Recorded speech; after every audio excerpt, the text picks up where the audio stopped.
আজকের এই সবকিছু আয়োজন দেখে মনে হচ্ছে সত্যি যেন আজকের এই দিনটা 18 বছর আগে ফিরে গেল।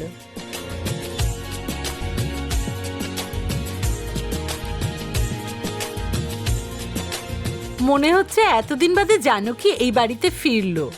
হ্যাঁ, আপনি যা বলেছেন একদম ঠিক বলেছেন। এইসব আমার নাত বউ চিকির কাজ। সে কাল রাতে না খেয়ে দিয়ে সব কাজ করেছে। আমি তো আমার নাতি রামকে ধন্যবাদ দেব, সেই চিকির মতো একটা মেয়েকে খুঁজে খুঁজে বাড়িতে নিয়ে এসেছে। হ্যাঁ হ্যাঁ, আপনারা ঠিকই বলেছেন। মনে হচ্ছে জানকী এ বাড়িতে ফিরে এসেছে, আর সেটাও আমার নাতনি সিয়ার রূপ ধরে।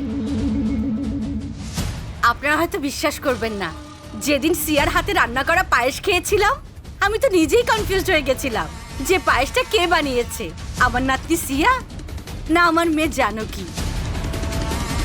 পায়েসের টেস্ট যা ছিল না, তার সামনে সাজসজ্জা তো আপনাদের ফিকাই মনে হবে। আপনি যেভাবে প্রশংসা করছেন দেখছি, তাহলে তো ওর হাতের তৈরি পায়েস আমাদের খেতেই হবে।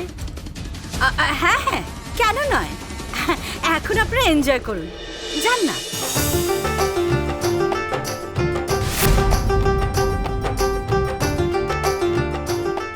মা, আমিও জানকীকে অনেক মিস করেছি, কিন্তু সিয়া তো আমাদের কাছে আছে না? ওর জন্য কি আমরা কিছু সময়ের জন্য ওসব ভুলে যেতে পারবো না? মা, তোমার চারদিকে একবার দেখো।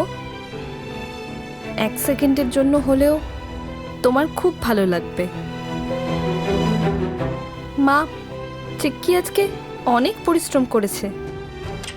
কিছু সময়ের জন্য হলেও তুমি তাকে কাছে টেনে নাও প্লিজ মা।